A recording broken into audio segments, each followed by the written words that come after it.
आदाब, नमस्कार। आप देख रहे हैं INN चैनल। मैं हूं शेख अहमद अली। इस न्यूज बुलेटिन में आइए नजर डालते हैं दिन भर की बड़ी खबरों पर। मरकजी वजीर फाइनेंस निर्मला सीतारामन ने आज पार्लियामेंट में माली साल 2021-22 के लिए 34,83,000 करोड़ रुपए का बजट पेश किया, जिसमें सेहत और दीगर वजारतों की रकम में इजाफा किया गया और कई रियासतों के लिए मेट्रो ट्रेन के क़याम के लिए भारी रकम मख्तस की गई, लेकिन तेलंगाना को नजरअंदाज कर दिया गया। मरकजी बजट में चेन्नई मेट्रो रेल के तौसी के कामों के लिए 63,000 करोड़ रुपए और बेंगलुरु मेट्रो ट्रेन के तौसी के लिए 14,700 करोड़ रुपए मख्तस किए गए। Kharagpur Vijayawada east coast goods corridor को मंजूरी दी गई। 17 रियासतों को GST महसूल खसारा पूरा करने के लिए 17,340 करोड़ रुपए मख्तस किए गए। आने वाले माली साल में 12 लाख करोड़ रुपए के खर्च हासिल करने का फैसला किया गया। 75 साल से ज्यादा उम्र के अफराद रिटर्न फाइल करने की उन्हें जरूरत नहीं होगी। पेंशन और सूद की आमदनी पर भी रियायत दी गई है।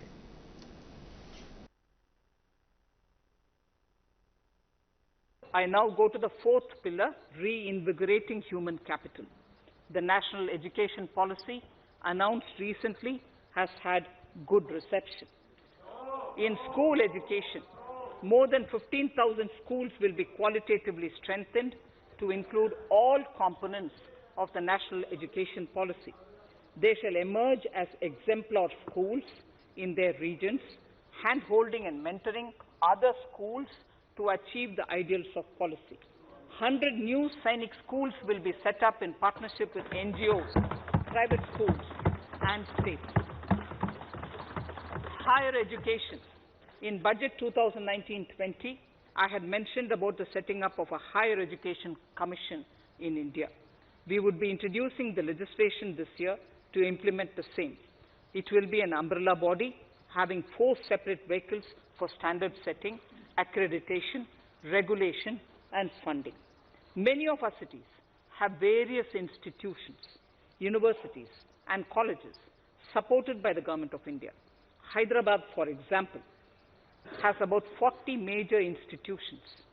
In 9 such cities, we will create a formal umbrella structure so that these institutions can have better synergy while also retaining their internal autonomy. A GLUE grant will be set aside for this purpose. For accessible higher education in Ladakh, Telangana PCC के सदर व रुकने parliament Nalgonda उत्तम कुमार रेड्डी ने मरकजी budget पर तबसरा करते हुए कहा कि यह बजट सिर्फ उन रियासतों के लिए तैयार किया गया है जहां चंद दिनों में इंतखाबात मुनक्किद होने वाले हैं। बाकी रियासतों के लिए यह बजट किसी भी काम का नहीं है। पार्लियामेंट में बजट की पेशकशी के बाद मीडिया से बात करते हुए उत्तम कुमार रेड्डी ने कहा कि 3 लाख करोड़ रुपए सिर्फ 5 रियासतों को मख्तस किए गए। उन्होंने इल्जाम लगाया कि मरकज की बीजेपी हुकूमत ने बजट में तेलंगाना को मुकम्मल तौर पर नजरअंदाज कर दिया। तेलंगाना से नुमाइंदगी करने वाले बीजेपी के अरकान पार्लियामेंट ने भी मरकज पर दबाव डालते हुए बजट में रियासत के लिए रकम मख्तस करने की कोशिश नहीं की। रियासत से मुतालिक एक भी उमूर का बजट में तस्करा नहीं किया गया। उत्तम कुमार रेड्डी ने कहा कि किसानों के लिए अकल तरीन कीमतों की अदायगी का बजट में कोई तस्करा नहीं है। किसानों की खुदकशी के वाकयात में दिन ब दिन इजाफा हो रहा है, उनके लिए कोई खातिर ख्वाह मनसूबा नहीं है। उत्तम कुमार रेड्डी ने कहा कि वजीर फाइनेंस निर्मला सीतारामन ने किसानों की आमदनी दुगनी होने का ऐलान किया है, जो सफेद झूठ है। हैदराबाद मेट्रो रेल के तौसीई कामों के लिए 1 रुपया भी मख्तस नहीं किया गया। मरकजी हुकूमत ने अवामी असासों को फरोख्त करने और 12 लाख करोड़ रुपए के खर्च हासिल करने का जिक्र किया, जिससे मुल्क का माशी दिवालियापन जाहिर होता है। PCC सदर ने कहा कि आंध्र प्रदेश की तंजीम जदीद कानून में तेलंगाना के साथ किए गए एक भी वादे को पूरा नहीं किया गया। अहमदाबाद को बुलेट ट्रेन मंजूर की गई, बाकी शहरों को नजरअंदाज कर दिया गया। उत्तम कुमार रेड्डी ने मरकजी हुकूमत से मुतालबा किया कि वह फौरी तौर पर अरकान पार्लियामेंट के फंड्स को बहाल करे।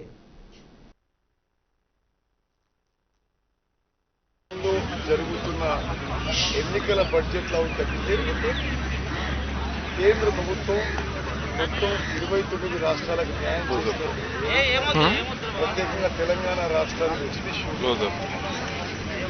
తమిళనాడు, కేరళ, వెస్ట్ బెంగాల్, అస్సాం, పాండిచ్చేరి రాష్ట్రాల్లో 2-3 నెలల్లో జరుగుతున్న ఎన్నికల సందర్భంగా 3 లక్షల కోట్ల రూపాయలు ఈ దేశ ప్రజలందరికీ రావాల్సిన సొమ్ముని 3 లక్షల కోట్ల రూపాయలు ఈ 5 రాష్ట్రాలకే స్పెషల్ ప్రాజెక్ట్స్ పెట్టడం ఇది బీజేపీ పార్టీ బీజేపీ ప్రభుత్వం దుర్మార్గపు ఆలోచన. For election benefit, Narendra Modi government is spending public exchequer money to buy. CLP leader Mallu Bhatti Vikramarka ने भी इस बजट को तेलंगाना मुखालिफ बताया और कहा कि बजट में तेलंगाना के किसी भी प्रोजेक्ट के लिए कोई रकम मख्तस नहीं की गई.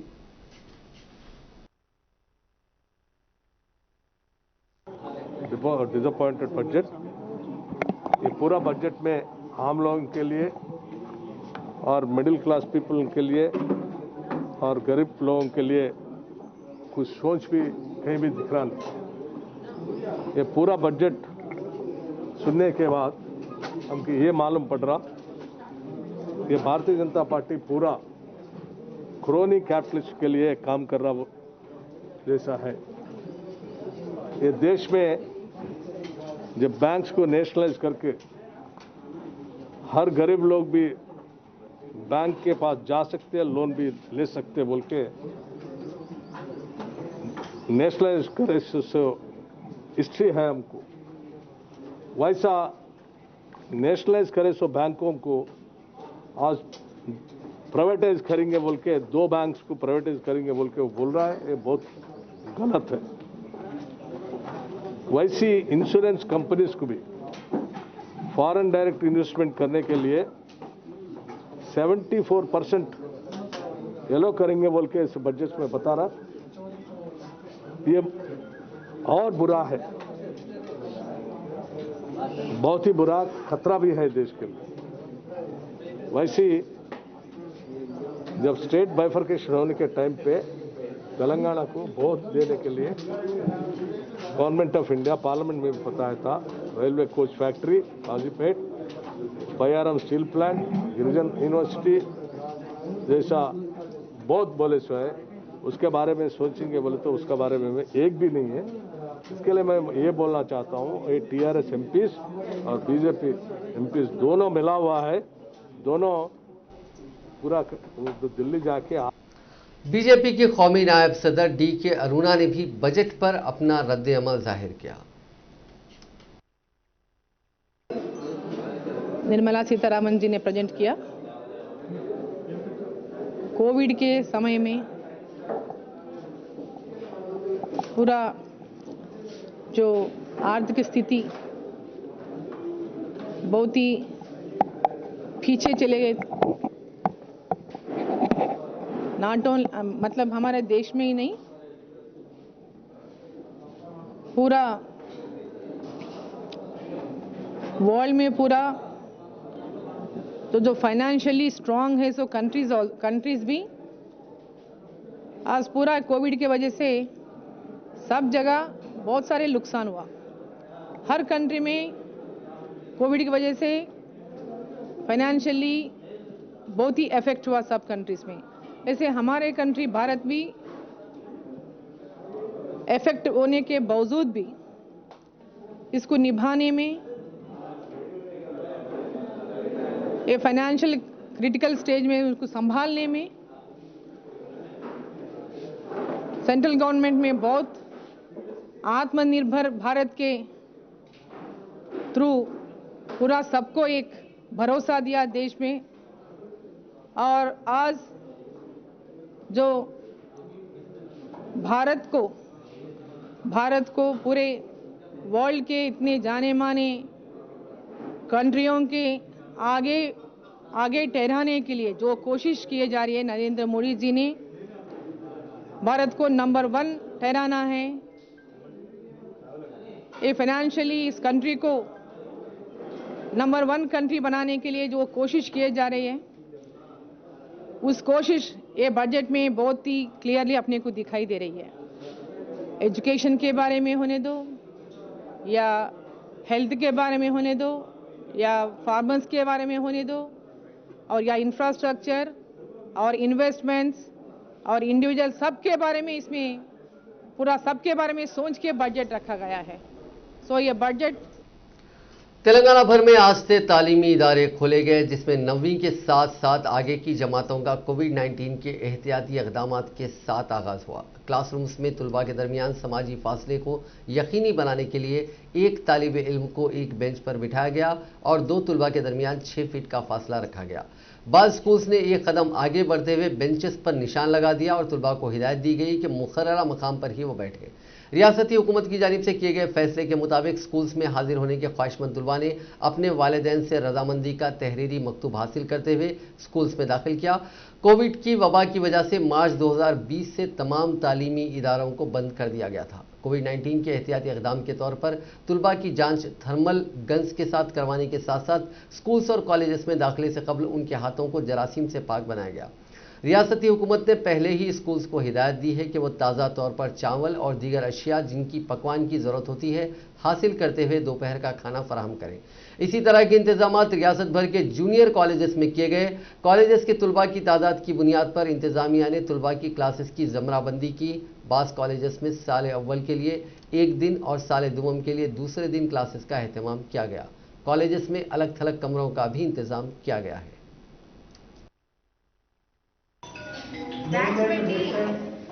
యూనిఫామ్ కనబడే వాళ్ళు రండి.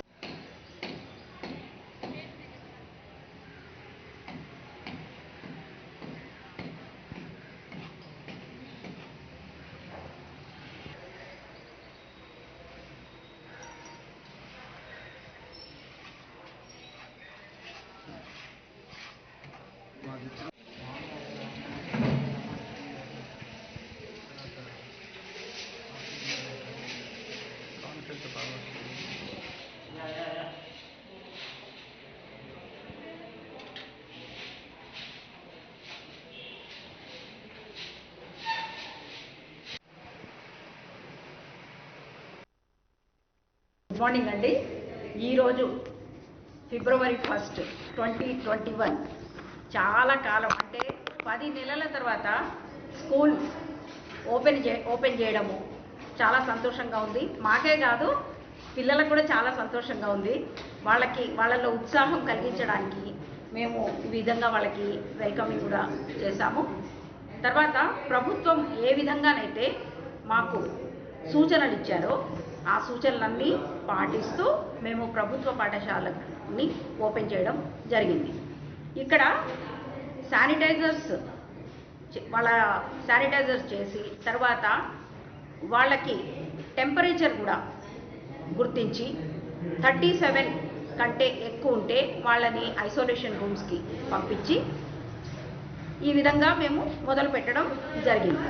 అలాగే క్లాస్ రూమ్స్లలో కూడా బెంచ్కి 2, పెద్ద బెంచ్లు అయితే 2, చిన్న బెంచ్ అయితే 1, ఆ విధంగా సీటింగ్ అరేంజ్మెంట్ చేయడం జరిగింది. 9, 10 తరగతులకు 8 రూములు కేటాయించడం జరిగింది. ఆ విధంగా वज़ीर तालीम पी सबिता इंदिरा रेड्डी ने कहा है कि पीर से रियासत में शुरू स्कूल्स में तुलबा की 60% हाजिरी हुई। उन्होंने इस यकीन का इजहार किया कि अंदरून 2-3 दिन तुलबा की 100% हाजिरी होगी। वज़ीर तालीम ने एक प्राइवेट न्यूज़ चैनल से बात करते हुए कहा कि ऐसे तुलबा जो स्कूल्स में तालीम हासिल करना नहीं चाहते उनको टीचर्स ऑनलाइन तालीम फराहम कर रहे हैं। उन्होंने कहा कि निचले दर्जे की क्लासेस में तालीम के आगाज़ का जल्द फैसला लिया जाएगा।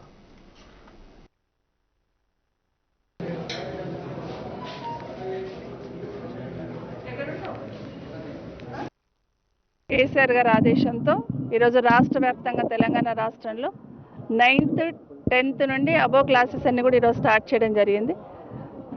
స్కూల్స్లో ఎలా ఉంది వాళ్ళ హాజరు శాతం అనేది ఈరోజు విజిట్ చేయడానికి ఇక్కడ రాజేంద్ర నగర్లో శివరాంపల్లి స్కూల్కి రావడం జరిగింది. గౌరవ శాసనసభ్యులు ప్రకాష్ గౌడ్ గారితో పాటు ఇక్కడ విజిట్ చేయడం జరిగింది.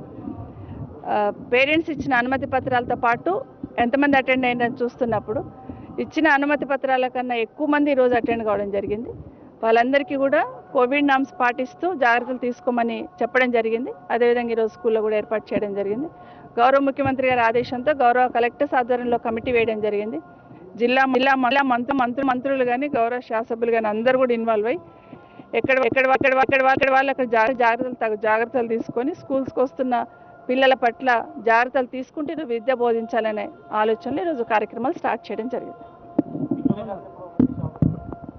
ప్రస్తుతం 9th 10th ఇంటర్మీడియట్ అబో క్లాసెస్ చేస్తున్నాము. వాళ్ళ ఎగ్జామినేషన్ షెడ్యూల్ కూడా అనౌన్స్ చేయడం జరిగింది. దాన్ని ప్రిపేర్ చేయమని చెప్పడం జరిగింది ఒకటి. అంతకుముందు కూడా మనం స్కూల్ స్టార్ట్ చేయకపోయినా కూడా పిల్లలకి ఇబ్బంది కావద్దనే ఉద్దేశంతో ప్రైవేట్ స్కూల్స్ అయితే ఆన్లైన్లో చేస్తున్నప్పుడు గవర్నమెంట్ స్కూల్లో చదువుతున్న పిల్లల పరిస్థితి ఏందని ఆలోచిస్తున్నప్పుడు ముఖ్యమంత్రి గారి ఆదేశంతో ఆన్లైన్ అన్నప్పుడు కింది స్థాయిలో పేదవాళ్ళే ప్రభుత్వ పాఠశాలకు ఎక్కువ మంది పేదవాళ్ళు వస్తారు కాబట్టి వాళ్ళ దగ్గర ఫోన్లు ఉండవు, వాళ్ళకు కరెక్ట్గా రీచ్ అయ్యేటట్టు ప్లాన్ చేయండి అన్నప్పుడు वजीर बल्दी नज़्म-ओ-नस्र तारक रामा राव ने कहा है कि रियासत के सोशल वेलफेयर स्कूलों में तालीम हासिल करने वाले तलबा को कौमी सतह के मुसाबकती इम्तिहानात में अच्छे रैंक हासिल हो रहे हैं। उन्होंने आज सिरसिला के गीतानगर में वाक़ जिला परिषद हाई स्कूल की तज़यीनशुदा इमारत का इफ्तिताह किया, जिसे कॉर्पोरेट समाजी जिम्मेदारी यानी कॉर्पोरेट सोशल रिस्पॉन्सिबिलिटी के तहत खूबसूरत इमारत में तब्दील किया गया है।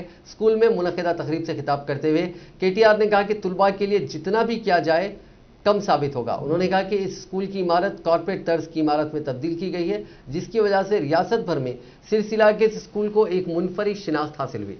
उन्होंने सरपरस्तों को मशवरा दिया कि वो बच्चों को तालीम की तरफ राग़िब करें। उन्होंने अपनी मिसाल पेश करते हुए कहा कि उनके वालिदैन की हौसला अफजाई से ही वो आज इस मुकाम पर पहुँचे हैं। 1960 में इस स्कूल का क़याम अमल में लाया गया। इस स्कूल से हज़ारों तलबा ने तालीम हासिल की। कई समाजी तंजीमों के ताउन से कोरोना वायरस के दौर में इस स्कूल का रेनोवेशन का काम शुरू किया गया था, जहां अब स्कूल में 1000 तलबा को तालीम फराहम करने की गुंजाइश फराहम की गई है। इस स्कूल में बैक वक्त 400 तलबा को खाना खाने के लिए वसी व अरीज डाइनिंग हॉल भी तामीर किया गया है। సంవత్సరంన్నర కిందట నేను ఆనాడు ఏదో ఒక ఫంక్షన్కి వచ్చినప్పుడు ఆ తర్వాత ఇక్కడ ఉపాధ్యాయ మిత్రులు కూడా చెప్పినప్పుడు ఇక్కడ ఉన్న పరిస్థితి మౌలిక వసతుల లేకపోవడం ఇవన్నీ చూసిన తర్వాత ఏదో సందర్భంలో బాగా చేయాలనే ఒక ఆలోచన ఉండింది.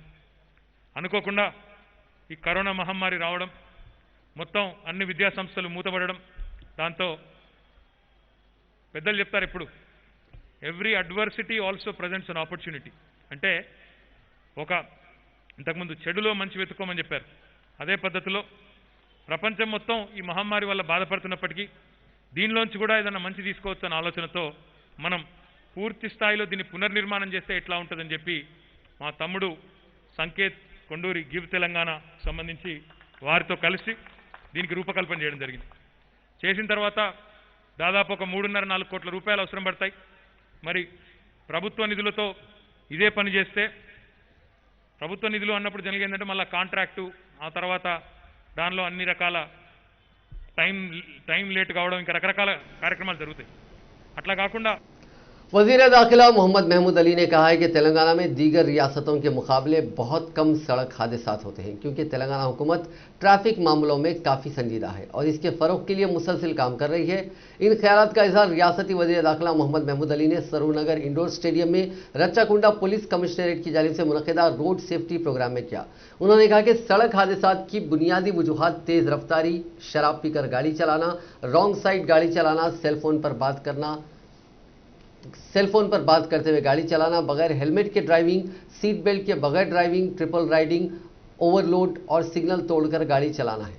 उन्होंने कहा कि रच्चाकुंडा में सड़क हादसात को कम करने के लिए रच्चाकुंडा पुलिस ने बल्दिया और रोड्स एंड बिल्डिंग्स वगैरह महकमों के साथ मिलकर तमाम सड़कों पर ब्लैक स्पॉट की निशानदेही की, जिससे इस इलाके में सड़क हादसात को रोकने में काफ़ी मदद मिली और हादसा से मुतासर अफराद को फौरी तिब्बी इमदाद फराहम करने के लिए शाहराहों पर ट्रॉमा केयर सेंटर कायम किए गए ताकि अमवात की शरह को कम किया जा सके। इस इजलास में वज़ीर transport P Ajay Kumar, LB Nagar के रुकन असेंबली सुधीर रेड्डी और दीगर कायदीन मौजूद थे।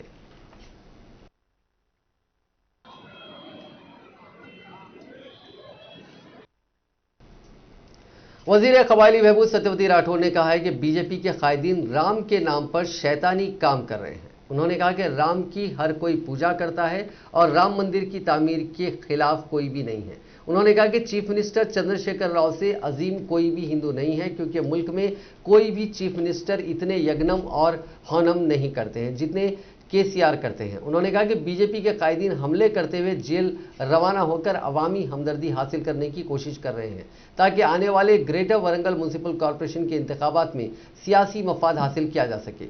उन्होंने बीजेपी कायदीन को मशवरा दिया कि वो इस तरह की ओछी सियासत बंद कर दें।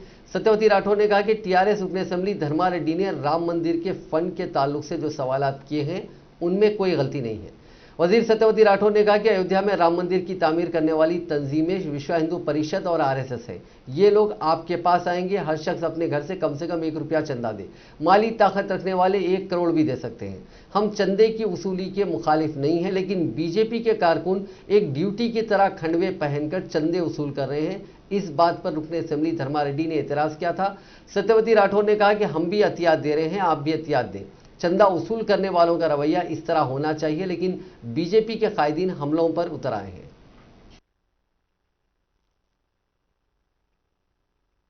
వారు మీ మీడియా సమక్షంలోనే మీ ముఖంగానే అడిగినప్పుడు మీడియా ముఖంగానే వారు మమ్మల్ని ప్రశ్నించినా మేము సమాధానం చేయలేకపోతే మేము దేనికంటే దానికి సిద్ధం. కానీ వారు అడిగింది చాలా క్లియర్ గా ఎక్కడో దొంగచాటుగానో ఎక్కడో ఇంటర్నల్ గానో ఎక్కడో of the record go MLA గారు ఇది మాట్లాడలేదు. పత్రికా ముఖంగా మీడియా ముఖంగా ఇది అడిగారు. దానికి వారు అదే ముఖంగా అడగాల్సిన అవసరం ఉన్నది. దొంగదారిన వచ్చి వారు లేనప్పుడు ఇంటిపైన భార్య పిల్లలు కుటుంబం అంతా నివసించే ఇంటిపైన ఇలాంటి దాడి చేయడం అనేది చాలా శోచనీయం. మీరు కాదు అంటే దాన్ని మీరు ప్రూవ్ చేసుకోండి. ఉంది అని ప్రూవ్ చేయడానికి మేము సిద్ధంగా ఉన్నామని చెప్పి నేను తెలియజేస్తున్నాను. మేడం, మీరు రాముడికి కానీ రామమందిర నిర్మాణానికి కానీ వ్యతిరేకం కాదు అని మీరు అంటున్నారు కదా. ఎస్, మాతో కలిసి మరి రామునికి విరాళాల సేకరణలో ఎందుకు ఉండడం లేదని వాళ్ళు అడుగుతున్నారు. మరి అడగలేనప్పుడు వాళ్ళతో కలిసేది. बीजेपी के कौमी नायब सदर डी.के. अरुणा ने आज चीफ मिनिस्टर चंद्रशेखर राव से मुतालबा किया है कि वो अयोध्या में राम मंदिर की तामीर से मुतालिक अपने मौक़िफ़ को वाज़े करें।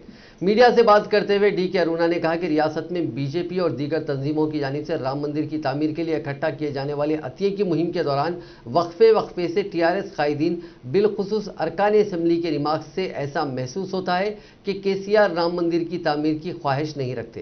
उन्होंने कहा कि राम मंदिर की तामीर से मुतालिक टीआरएस कायदीन के तबसरे भी ये वाजे करते हैं कि उन्हें मंदिर की तामीर में कोई दिलचस्पी नहीं है। डी.के. अरुणा ने कहा कि टीआरएस कायदीन के मुतनाज़िया बयानात से बीजेपी के कारकुन मुश्तइल नहीं होंगे, अवाम ही टीआरएस को मुनासिब सबक सिखाएगी। इस मौके पर डी.के. अरुणा ने पार्लियामेंट में तीसरी मरतबा फाइनेंस के वजीर की हैसियत से निर्मला सीतारमण की जानिब से बजट पेश करने पर मसरत का इजहार किया और कहा कि लगातार 3 मरतबा निर्मला सीतारमण की जानिब से बजट पेश करना सारे मुल्क के खवातीन के लिए फ़ख्र की बात है।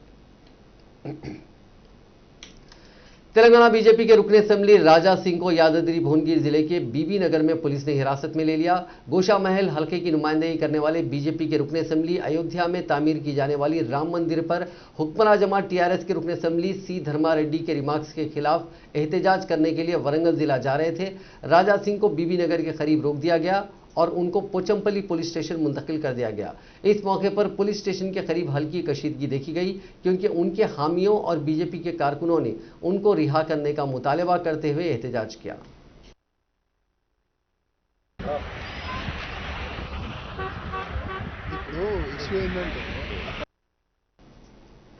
बीजेपी के अरकान पार्लियामेंट डी अरविंद और सोएम बापूराव ने हनमकुंडा में बीजेपी कारकुनों पर किए गए मुबैना हमले के खिलाफ मंगल यानी 2 फरवरी को रियासत गिर सतह पर बंद मनाने का ऐलान किया।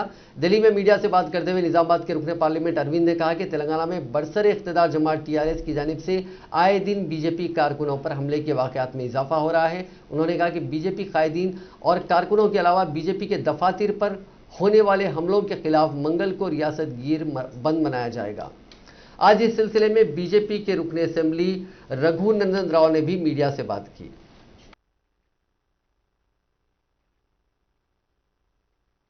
स्टेट में जो गड़बड़ चल रहा, टीआरएस पार्टी के लीडरा मिनिस्टरा होना बोल के ये स्टेट में कुछ इंसिडेंट्स होना बोल के चाह रहा।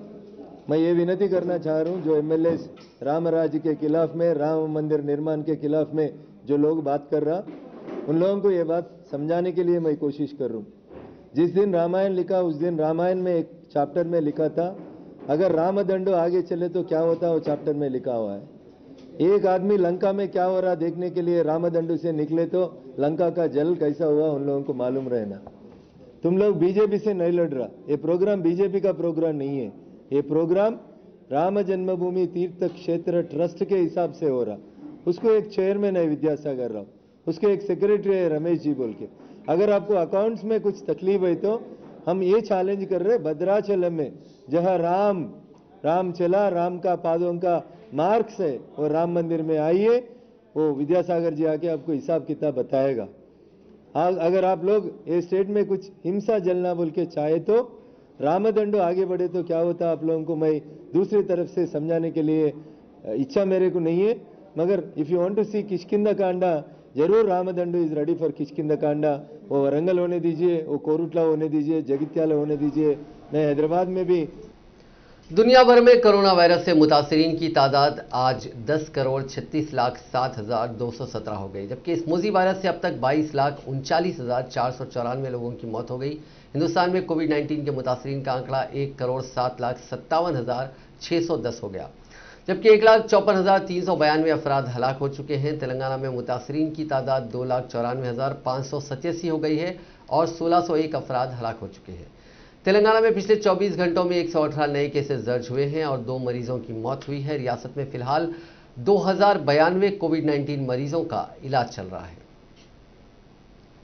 आंध्र प्रदेश में एक खातून सब इंस्पेक्टर ने लावारिस नाश को कंधा देते हुए दूसरे मकाम तक मुंतकिल किया और उसकी आखिरी रसूमात का इंतजाम भी किया। काशी बग्गू पुलिस स्टेशन की खातून सब इंस्पेक्टर सिरीशा की इंसानी हमदर्दी के जज्बे की हर गोशे से सताइश की जा रही है और खातून सब इंस्पेक्टर की तस्वीर सोशल मीडिया पर वायरल हो रही है। तफसीलात के मुताबिक जिले श्रीकाकुलम जिले के एक गांव के खेत में एक नामालूम बूढ़े की मौत हो गई। इतला मिलने पर खातून सब इंस्पेक्टर वहां पहुंच गई और वहां मौजूद अफराद से नाश मुंतकिल करने के लिए आगे आने की दरखास्त की। जब कोई आगे ना आया तो उसने आगे बढ़ा और किसी और की मदद से 1 किलोमीटर दूर तक नाश को स्ट्रेचर पर कांधा दिया और मकामी ललिता चैरिटेबल ट्रस्ट को नाश के हवाले करते हुए आखिरी रसूमात अदा करवाई।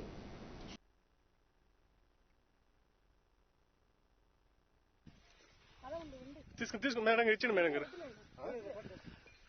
వెనక్కి పట్టుకోండి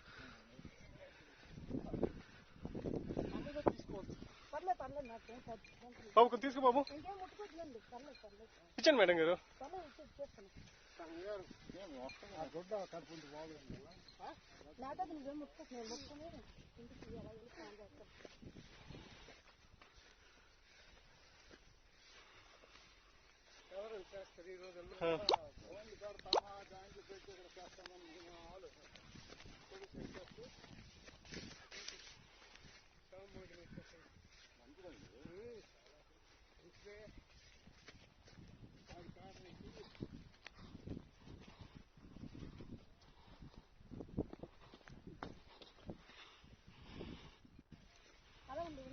తీసుకుని మేడం ఇచ్చిండు మేడం గారు।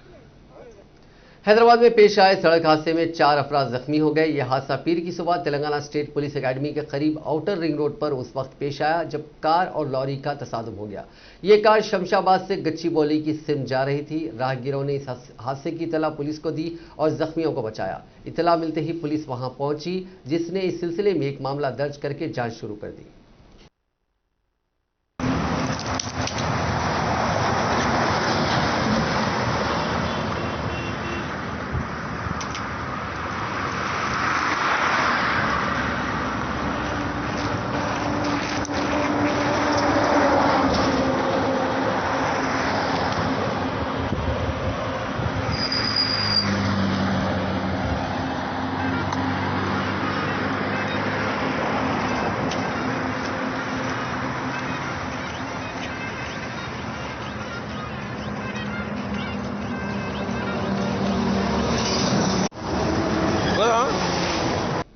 हर बार की तरह इस बार भी आम बजट में कुछ चीजें सस्ती हुई हैं तो कुछ महंगी, लेकिन सबसे ज्यादा असर सोने चांदी पर पड़ा है। इन पर इंपोर्ट ड्यूटी 5% कम की गई, इससे ज्वेलरी सस्ती होगी।